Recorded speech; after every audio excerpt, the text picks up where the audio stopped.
আমার হচ্ছে রাম বসাক, আমার মা হচ্ছে মিনতি বসাক।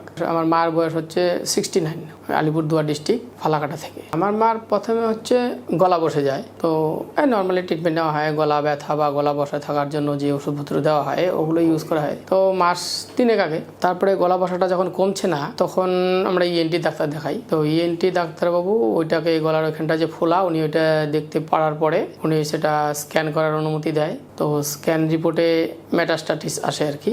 তখন ডাক্তারবাবু বলছিল অপারেশন করার জন্য, যে এটা অপারেশন করে নিন ভালো হয়ে যাবে। তো আমরা আর অপারেশন করতে যাই নাই, যে আমরা ভাবছি যে আয়ুর্বেদিক ট্রিটমেন্ট করাবো। ওর জন্য জানতে পারলাম আমাদের কলকাতার মধ্যেই যে পুনর্জন হসপিটাল আছে, ওখানে আয়ুর্বেদিক হয়, এগুলো ট্রিটমেন্ট হয়। তখন এখানে যোগাযোগ করা হয় এবং পেশেন্টকে নিয়ে আসা হয় নাই। প্রথমে অনলাইনের মাধ্যমে ডাক্তারবাবু দেখে ওষুধপত্র দিয়েছে।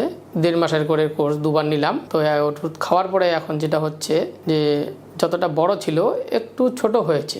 খাওয়া দাওয়া ঠিক আছে, এমনি তো কম খায় আর কি, বয়স হলে যে যেমন কম খায় ওরকমই খাওয়া দাওয়া একটু খায়, একটু নরম করে খাইতে হয়। এমনি ব্যথা ট্যাথা নাই, নরম খাবার খেতে হয় আর কি। আর গলাটা মাঝে মাঝে এখন বসে যায়, আবার ঠিক হয়, আবার বসে যায়, আবার ঠিক হয়, এরকম হয়। আর বাদবাকি সব ওরকমই আছে, মানে গলার ভয়েসটা মানে একটু উন্নত আর কি মনে হচ্ছে আর কি, মানে অতটা ধরা যাচ্ছে না।